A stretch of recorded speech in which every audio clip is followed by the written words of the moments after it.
Now you know why I stir my coffee with chopsticks. Good morning. Welcome to the Daybreak Show. I am the Sultan. We'll get started, but first, coffee.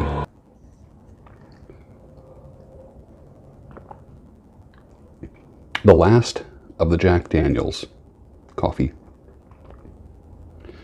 You don't have to get it on Amazon. You can get it at Walmart if your Walmart has it. Will I get it again? Yep, I will. It'll be a once a week coffee. It is not an everyday coffee, I don't think. Joe Rogan. Perfect proof that chasing TV and movie opportunities is a smaller-minded goal. No need to struggle anymore in an arena where others are making decisions about your life and you living with your fingers crossed, wishing and hoping, because I've always said wishing and hoping is not a strategy. And rolling the dice, auditioning, and hoping that you just might land the job.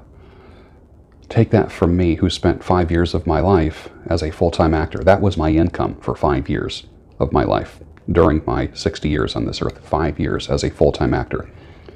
They were possibly the brokest years of my life, as far as just wondering where the next job was coming from. Yes, was I getting 3 and 4 gigs a month? Sure, I was doing pretty well. But it wasn't enough to thrive, because one month you could do well, next month you have nothing. How can you be a husband? How can you be a boyfriend? How can you be the leader of a household with income that goes like this? You need to get real. So if I have any actors watching this, forget moving to New York. Forget moving to LA. No one's going to find you. Stop it. Are you mentally ill? Stop it. Enough already with that. Maybe I'll get found. So you're in endless trailers. You work with endless independent films, working for lunch and a DVD. Enough already with that. Stop it. Get a life. Enough. Create your own opportunities. Stop waiting for someone to find you. Find yourself. In 2016, I tweeted, "Don't be surprised if there is a terrorist attack, a white cop shooting a black guy, or a celebrity death to take your attention off of Hillary. But wait, what if Hillary is the distraction from what's really going on?" That's next level conspiracy thinking if you think about it. Look past the chatter and the clutter, grasshopper, and you will see the truth. 4 years later, think about that tweet now, 4 years later. Don't be surprised if there's a terrorist attack, a white cop shooting a black guy, or a celebrity death to take your attention off of what? Think, grasshopper. Think. A man's face always changes when he talks about two things, regrets and goals. When I talk about my goals, I talk about having an animal rescue and planting trees. That's what I want to do. And I want to show people how to do that. Part of my mentoring will be teaching people how to plant trees, how to care for animals. People will rehabilitate. People will find themselves. People will contemplate and have a devotional life with the Daybreak organization, the Daybreak Ranch. And be with me at the Daybreak Studio. It's a beautiful thing. Those are my goals. Made me happy just talking about them. Now, my regrets. See, I went from a happy, bright face to a crappy face. Regrets. Let's talk about regrets. What are my regrets? I was a therapist for 22 years, and I've worked with people my entire life. Psychiatric clinics, outpatient clinics, prisons. I've done private, individual, one-to-one therapy. I've done group therapy. I conducted it for decades. So my background is in human behavior, and I have hundreds and hundreds and hundreds, countless success stories of helping people. And now I'm just helping people online. That's what I'm doing. That's where it has morphed to. So every time I talk a little bit about my history, I'm not being cathartic. I'm doing it as a lesson. This is not my therapy. I had that. I don't need it. Now, let's talk about my regrets. Yesterday, I posted things on Instagram. If you're not on Instagram, check me out at George A. Bruno. And I posted pictures of my ex-wife. And I posted pictures of my wedding day back when I had black hair, short hair, and I looked different, 100% different. I don't even look the same. And why did I do that? My brother Tony was looking for, I don't know, receipts and paperwork in boxes, and he encountered a box of photographs. He took pictures of those photos and texted them to me, pictures that I haven't seen in over 20 years. I haven't seen those pictures in over 20 years. As a matter of fact, some of them I've never even seen. I don't even remember. I think I have one picture of my wedding day somewhere. And then he texted me these pictures. So it did evoke a little bit of something in me. It was interesting, and I posted them. And posted pictures of the ex-wife. And it brought up some feelings that was interesting. And I was kind of shocked at myself. I was like, it's almost like if I could step outside my body and look at myself and go, well, that's interesting. And it did bring an interesting series of thoughts through my head. It's a good thing I worked out after that, just to kind of work that. It wasn't quite anxiety, but it was a little bit of disruption. It was a little bit of disruption in there. And it actually felt good to do that, to post some old pictures. So for those who were wondering, who is that woman? That's my ex-wife. Both people in a marriage, in a relationship, practice loosening your grip on each other. Think about this. And a new relationship may emerge. Let me say that again.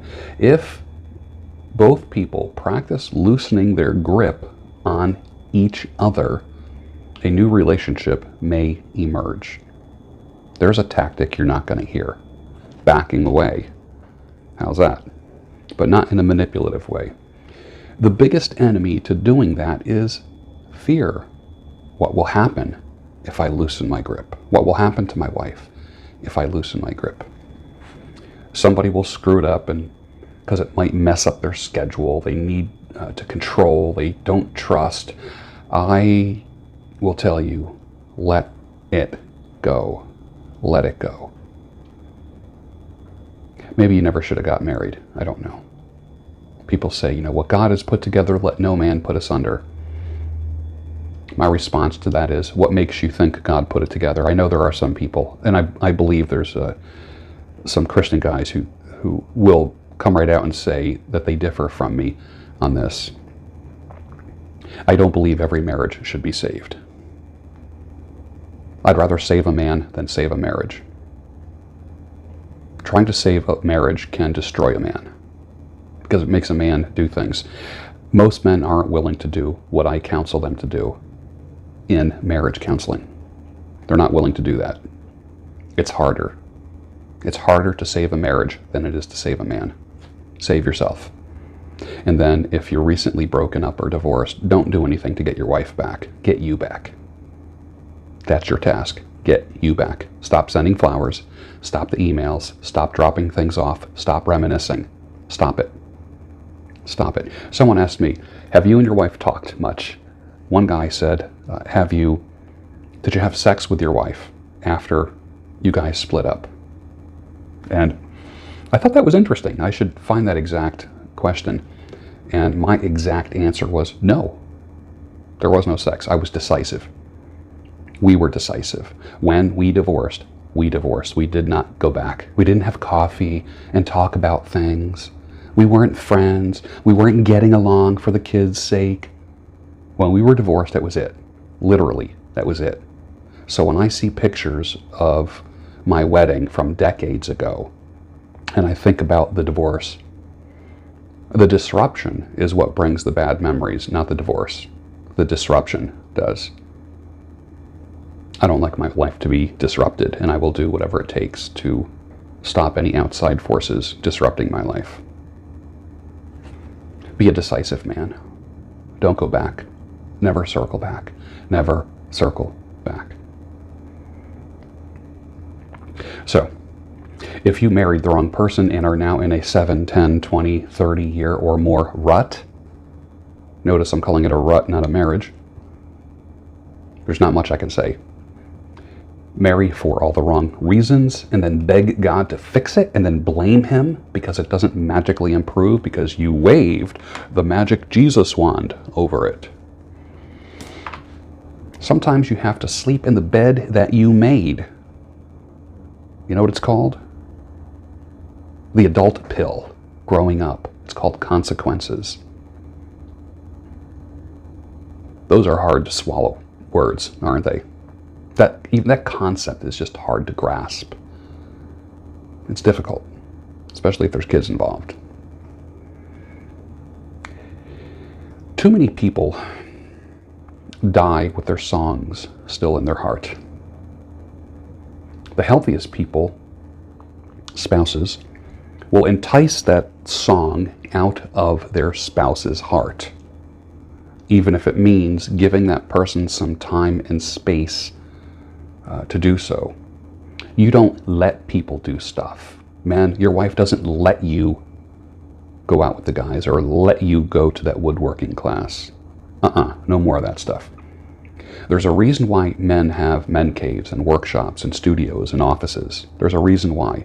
And it's not always to produce things. Men will spend a ton of money building a workshop, and you would think it's going to be a manufacturing facility by the time they're done, with as beautiful as it is and with as much money as they spent. But it's not about that, unless you're starting a business. But what it's about is that man having space to create. And I think that's important in a marriage. There's only so much time you can just sit facing each other. Now, luckily, my wife-to-be will be a reading woman, a woman who loves reading and not TV. I've avoided women and ruled women out who watch TV, believe it or not. I vet for TV watching. I'm open to marriage, and one of the things that's a deal breaker for me is that she's a TV watcher. I don't want a woman that's influenced by society or programmed by modern thinking. Not interested in it. Show me a woman who watches reality shows. I will do the 100-yard dash faster than any human being, running away from her. Not interested in that. Deal breaker. Like, what are some other deal breakers that are just as strong? I'm not interested in a woman that smokes. Smoking, no good. I'm not interested in polyamory, a woman who wants an open relationship. No, thank you. I run from that stuff. My preference is not a tattooed, pierced woman. Not interested in that. I don't want to speak bad about that, although there are some statistics about that. But a woman that does drugs, not interested. I'm not interested in a woman with children.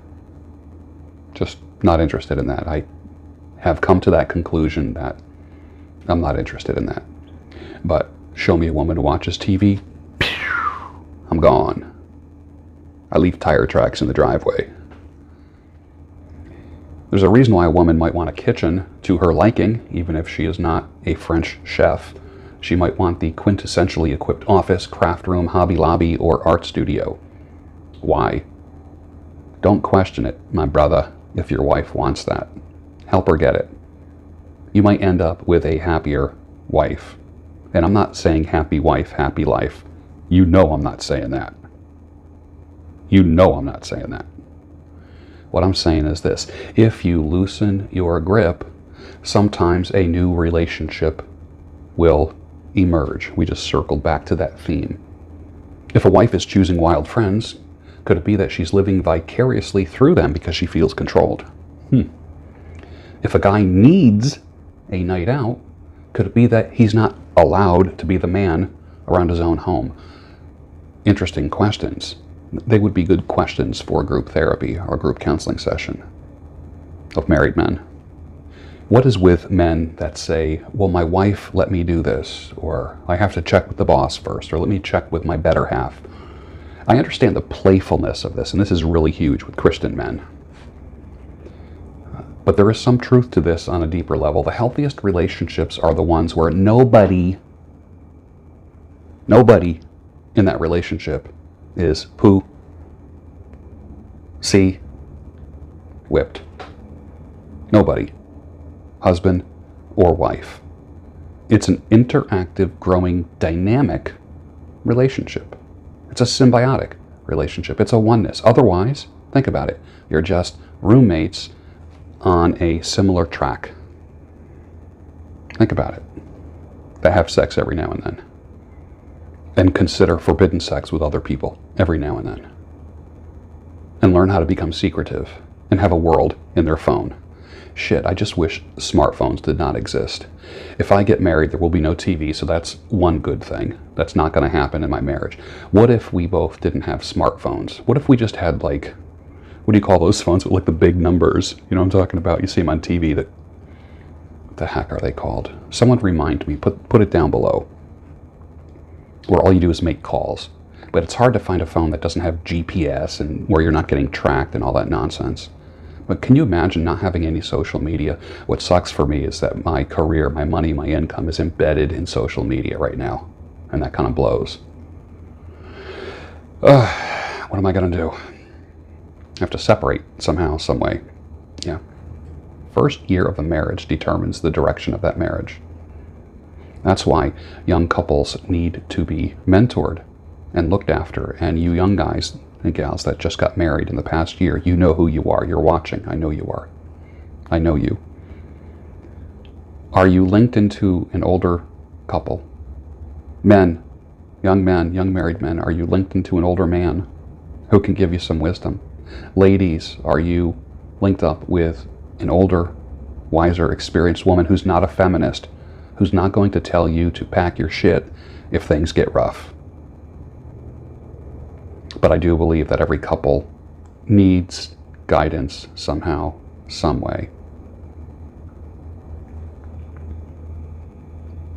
When someone says to a man, your wife's a saint, what they're really saying is that you're a jerk.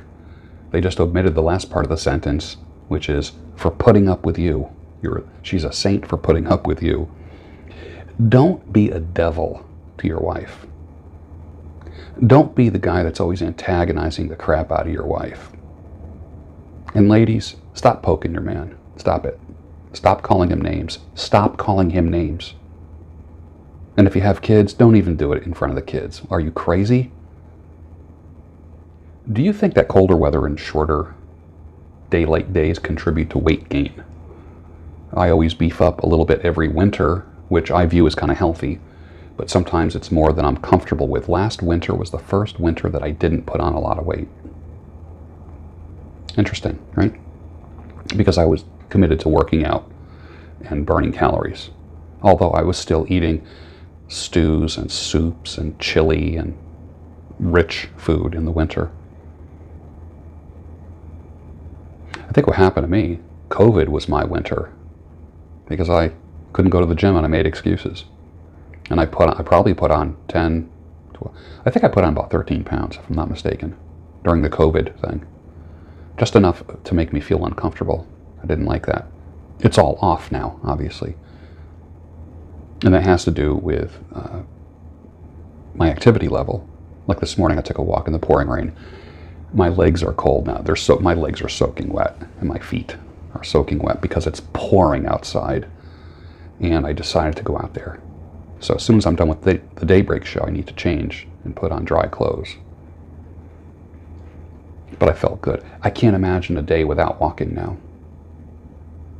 Up at 4 a.m. Last night I went to bed at 7 a.m. I look at my sleep tracker. I went to bed at 7 o'clock. My brother Tony Bruno, I think, did a live stream last night. I was supposed to join it at 8. I was gone. I went to bed at 7. Got up at 4. So that's why. Got up at 4:10. So I got 8 hours and 50 minutes of sleep. Man, I feel good. When I was walking, I'm like, I am not even a little bit tired. I'm wide awake. About 100 yards into that walk, 2 things went through my mind. I feel good. And the other thing was, I feel wet. I shouldn't be out here. Guess the tree. I was walking in Chestnut Hill, the nicest part of Philadelphia. If you want to know the nicest part of Philadelphia, it's Chestnut Hill. Do not go to anywhere else. It is a hole. Chestnut Hill is the nicest area. But I took a picture of this tree. Look at the leaves. Tell me what tree you think it is.